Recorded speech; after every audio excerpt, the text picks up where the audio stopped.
هزار ميدو لجماهير النادي الاهلي بعد التصريحات الاخيره. خلونا نسمع ونرجع لبعض مره تانية. دلوقتي الاهلاويه زعلانين منك يا كابتن ميدو. لا خالص عشان والله. لا انا بقول لك بس عشان لا بكلمك بصراحه. ماشي. عشان انت قلت تصريح بتقول فيه انه لعيبه الاهلي تفتقد اساسيات الكوره، والتصريح ده اصاب الجماهير الاهلاويه بزعل شديد، لانه الاهلي بيلعب في كاس عالم الانديه. اكيد عنده لعيبه زي اسامه ابو علي، تريزيجيه لعب في الدوري الانجليزي، بن شرقي، زيزو، مروان عطيه، اللعيبه دي كلها اكيد عندها اساسيات الكوره. يعني طبعا اول حاجه لازم تعرف ان انا عندي اصحاب اهلاويه كتير جدا، كلهم حبايبي، وعندي ناس اخواتي بعتبرهم اخواتي اتربوا في النادي الاهلي ولعبوا في النادي الاهلي، واساطير من اساطير النادي الاهلي. والجميع يعلم مدى، رغم زملكاويتي الشديده، الجميع يعلم مدى احترامي الكبير والتقدير الكبير مني للاهلي واولاده وجماهيره وكل الناس اللي موجوده جوه النادي الاهلي. بل انا دايما بقول وبقول ان الاهلي نموذج، والاهلي مدرسه قدر ابنائه اشتغلوا شغل كبير جدا عشان يحافظوا على اسلوب العمل اللي قدر ان هو ينجحهم، وقدروا ان هم يبنوا عليه لسنوات طويله. وده كلام انا بقوله في كل مكان ببقى موجود فيه. ولكن للاسف يعني تم اقتطاع جزء من كلامي بقصد، علشان يظهر ان ميدو بيسيء للاعبي الاهلي او بيقلل من قيمه لاعبي الاهلي في وسط بطوله كبيره. وده مش حقيقي. لان انا الحقيقه انا لما الكلام ده شفته ان هو اتقال، يعني مش عايز اتطرق لمين قالوا ليه وكده، مش دي قصتنا. لكن رجعت نفسي، جبت الفيديو تاني ابص، يعني انا يمكن اكون فعلا غلط، لان انا من طبعي يا كابتن هاني ان انا لو انا قلت انا عارف لما بتلاقي نفسك عملت حاجه لا هطلع اقول انا اسف، لا ما كانش ينفع ان انا اقول كده يعني.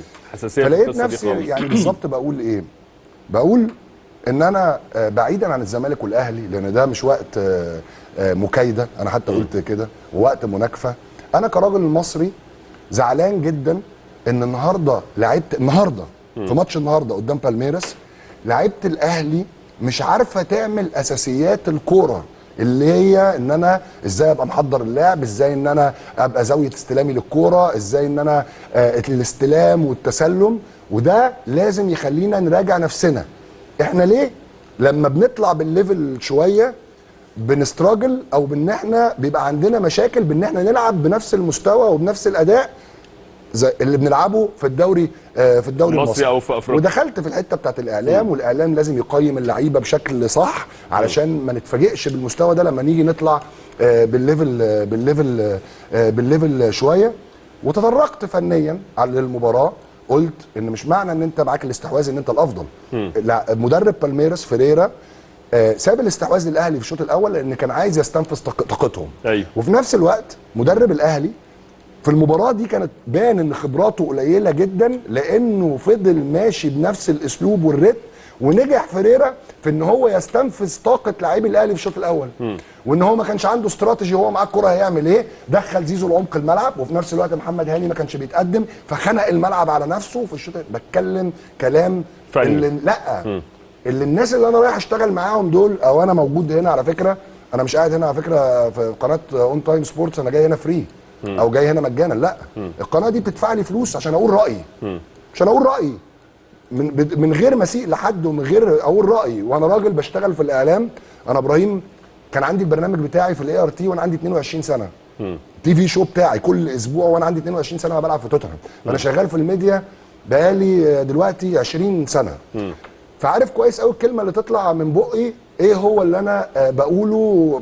اكيد كلنا بنغلط في الشغل. والله يا جماعه انا حسبت ان هو هيطلع يعتذر عن الكلام اللي قاله، ولكن زي ما حضراتكم سمعتوا كده هو يعتبر قال لك انا يعني اقتطع جزء من كلامي، وان انا برضك كنت بوضح ان لاعبي النادي الاهلي في المباراه دي بس افتقدوا اساسيات الكوره، مش عارفين يعملوا اساسيات الكوره. فزي ما حضراتكم كنتوا سمعتوا، لكم الحكم بقى، منتظر اراءكم في الكومنتات. لحد هنا ده كان نهايه الفيديو بتاعنا، اتمنى لو وصلت معانا للنهايه لايك، اشتراك، تفعيل جرس الاشعارات عشان الناس كل جديد. دمتم في حفظ الله ورعايته، والسلام عليكم ورحمه الله وبركاته.